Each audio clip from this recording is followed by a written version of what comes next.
Fermentation বা গাজন নামটা শুনলেই আমাদের হাজার হাজার বছরের পুরনো এক ঐতিহ্যের কথা মনে পড়ে, তাই না? কিন্তু আজকে আমরা এই বিষয়টাকে একদম অন্যভাবে দেখব, একটা হাইটেক সায়েন্টিফিক প্রসেস হিসাবে, যার প্রভাব আমাদের রান্নাঘর ছাড়িয়ে জেনেটিক্স পর্যন্ত পৌঁছে গেছে। প্রশ্নটা বেশ অদ্ভুত লাগছে, তাই না? ভাবছেন পনির বা বিয়ারের সাথে আমাদের ডিএনএর আবার কি সম্পর্ক থাকতে পারে? আসলে এই অদ্ভুত প্রশ্নের উত্তরটাই আজকের আলোচনার একেবারে কেন্দ্রে রয়েছে। চলুন খুঁজে বের করা যাক কিভাবে এই প্রাচীন খাদ্য প্রক্রিয়াটা আমাদের বায়োলজিকে প্রভাবিত করার মতো একটা শক্তিশালী মাধ্যম হয়ে উঠেছে। তো চলুন শুরু করা যাক একেবারে গোড়া থেকে, ফার্মেন্টেশনের শিল্প বিপ্লব দিয়ে। একজন বিশেষজ্ঞ হিসেবে আমার কাছে সবচেয়ে ইন্টারেস্টিং বিষয় হলো কিভাবে এই ঘরোয়া পদ্ধতিটা একটা বিশাল ইন্ডাস্ট্রিয়াল স্কেলে কন্ট্রোলড ল্যাবের মধ্যে জায়গা করে নিল। আচ্ছা, এখানে দুটো পদ্ধতির মধ্যে পার্থক্যটা কিন্তু খুব পরিষ্কার। দেখুন, ট্রেডিশনাল পদ্ধতিতে পুরো ব্যাপারটা ছিল প্রকৃতির ওপর নির্ভরশীল, মানে ফলাফলটা কিছুটা অনির্দিষ্ট। কিন্তু ইন্ডাস্ট্রিতে আমাদের মূল লক্ষ্যই হলো কনসিস্টেন্সি আর কন্ট্রোল।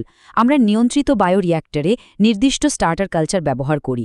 এর ফলে প্রতিবারই নিখুঁত একই মানের প্রোডাক্ট তৈরি করা সম্ভব হয়, তাও আবার বিশাল পরিমাণে। এটাই কিন্তু মডার্ন ফুড প্রসেসিংয়ের আসল শক্তি। আমরা তো দেখলাম কোথায় এই প্রক্রিয়াটা ঘটে। এখন প্রশ্ন হলো কিভাবে এটা কাজ করে। এর পেছনের মূল চালিকা শক্তি হলো এনজাইম, বলতে পারেন একদল আণবিক্ষণিক কর্মী, যারা এই পুরো ইন্ডাস্ট্রিয়াল ফার্মেন্টেশনকে সম্ভব করে তুলেছে। সহজ করে বললে, এনজাইম হল প্রকৃতির নিজস্ব অত্যন্ত দক্ষ আণবিক মেশিন। ইন্ডাস্ট্রিতে আমরা এই মেশিনগুলোকেই কাজে লাগাই আর অবিশ্বাস্য গতিতে কাজ করাই।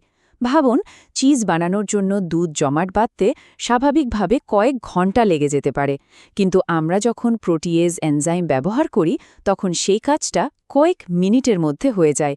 এটাই হলো লক্ষ লক্ষ গুণ গতি বাড়ানোর ক্ষমতা। এই পুরো প্রক্রিয়াটায় একটা পারফেক্ট লক অ্যান্ড কি বা তালাচাবির মতো কাজ করে, যা আমাদের ইন্ডাস্ট্রির জন্য খুবই গুরুত্বপূর্ণ। মানে প্রত্যেকটা এনজাইমের জন্য একটা নির্দিষ্ট কাঁচা মাল বা সাবস্ট্রেট থাকে। সেই সাবস্ট্রেটটা এনজাইমের সাথে জুড়ে যায়, রূপান্তরিত হয় আর নতুন একটা প্রোডাক্ট হিসেবে বেরিয়ে আসে। এই নিয়ন্ত্রিত পদ্ধতির কারণে আমরা কাঁচামাল থেকে একদম সুনির্দিষ্ট ফাইনাল প্রোডাক্টটা পাই। দেখুন, ইন্ডাস্ট্রিতে সফল হওয়ার মূল চাবিকাঠি কিন্তু শুধু এনজাইম ব্যবহার করা নয়। আসল দক্ষতা হলো যে পরিবেশে এনজাইমগুলো কাজ করছে সেটাকে নিখুঁতভাবে নিয়ন্ত্রণ করা। চলুন আমাদের টুলকিটটা একবার দেখে নেওয়া যাক। এই টেবিলটা খুব জরুরি। তাপমাত্রা, পিএইচ লেভেল, সাবস্ট্রেটের ঘনত্ব, এগুলো হলো আমাদের বায়ো রিয়্যাক্টরের প্রধান ডায়াল। আমরা এগুলোকে ঘুরিয়েই এনজাইমের কাজ করার ক্ষমতাকে সর্বোচ্চ পর্যায়ে নিয়ে যাই। আর এভাবেই প্রতিটা ব্যাচে একই রকম হাই কোয়ালিটি প্রোডাক্ট নিশ্চিত করি।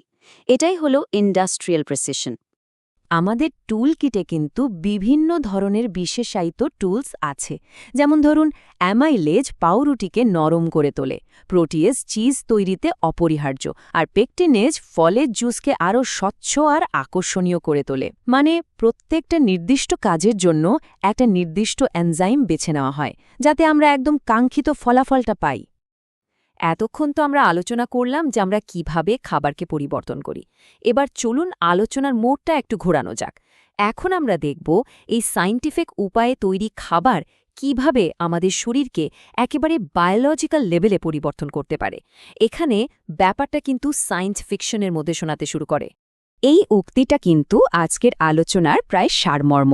এটা স্পষ্ট করে দিচ্ছে যে ইন্ডাস্ট্রিয়াল প্রসেসের সাথে মানব স্বাস্থ্যের একটা গভীর যোগাযোগ আছে। মানে খাবার এখানে শুধু পুষ্টি নয়, এটা একটা বায়োলজিক্যাল সিগন্যাল, যা আমাদের শরীরের সাথে সরাসরি কথা বলতে পারে। ফার্মেন্টেশনের সময় এনজাইমগুলো প্রোটিনকে ভেঙে কিছু শক্তিশালী যৌগ তৈরি করে। এগুলোকেই বলা হয় বায়ো অ্যাক্টিভ পেপটাইড। সহজ ভাষায় বললে, আমরা খাবারের ভেতরে লুকিয়ে থাকা কিছু কার্যকরী উপাদানকে আনলক করছি, যা খাওয়ার পর আমাদের শরীরের বিভিন্ন সিস্টেমের সাথে সরাসরি ইন্টারঅ্যাক্ট করতে পারে। এই চারটার দিকে একটু দেখুন। ব্লাড প্রেশার কন্ট্রোল করা থেকে শুরু করে কোষের ড্যামেজ কমানো, এইসব স্বাস্থ্যকর প্রভাবগুলো কিন্তু আমরা এখন এনজাইমের মাধ্যমে খাবারের মধ্যে ইঞ্জিনিয়ারিং করে যোগ করতে পারি। এটাকেই বলে ফাংশনাল ফুড, মানে এমন খাবার যেখানে স্বাস্থ্যকর গুণাবলী ডিজাইন করে তৈরি করা হয়। এবার চলুন সব বিষয়গুলোকে এক জায়গায় নিয়ে আসি। দেখা যাক এই পুরো ইন্ডাস্ট্রিয়াল প্রসেসটা কিভাবে আমাদের পার্সোনাল হেলথ আর ওয়েলনেসের জন্য একটা নতুন দিগন্ত খুলে দিচ্ছে। আমরা এখন ফ্যাক্টরি ম্যাক্রো লেভেল থেকে মাইক্রো লেভেলের জেনেটিক্সে ঢুকছি। দই বা কেফিরের মতো প্রোবায়োটিক সমৃদ্ধ খাবারগুলোর কথা ভাবুন, যেগুলো আমরা ইন্ডাস্ট্রিয়াল স্কেলে তৈরি করি। এগুলো সরাসরি আমাদের অন্ত্রে কোটি কোটি উপকারী ব্যাকটেরিয়া যেমন ল্যাক্টোব্যাসিলাস পৌঁছে দেয়। এটা আমাদের অন্ত্রের পরিবেশকে অ্যাক্টিভলি পরিবর্তন করে স্বাস্থ্যের উন্নতি ঘটায়। ব্যাপারটা আরও গভীরে যায়। অন্ত্রের এই পরিবর্তন আমাদের এপিজেনেটিক মেকানিজমকেও প্রভাবিত করতে পারে। ভাবুন, আমাদের ডিএনএ হল একটা বিশাল লাইব্রেরি, আর এপিজেনেটিক্স হল সেই বইয়ের পাতায় থাকা কিছু সুইচ যা কিছু জিনকে অন বা অফ করে। এর মানে হল আমরা যা খাচ্ছি তা দীর্ঘমেয়াদে আমাদের কোন জিনগুলো অ্যাক্টিভ থাকবে আর কোনগুলো থাকবে না সেটা নির্ধারণ করতে সাহায্য করতে পারে। এই স্লাইডটা পুরো প্রক্রিয়াটাকে একটা সুতোয় গেঁথে দিয়েছে, একটা বিশাল বায়োরিঅ্যাক্টর থেকে শুরু করে আমাদের জিনের অ্যাক্টিভিটি পর্যন্ত। এই চেইনটা দেখায় যে আধুনিক খাদ্যবিজ্ঞান কতটা শক্তিশালী হতে পারে আর এর প্রভাব কতটা গভীর।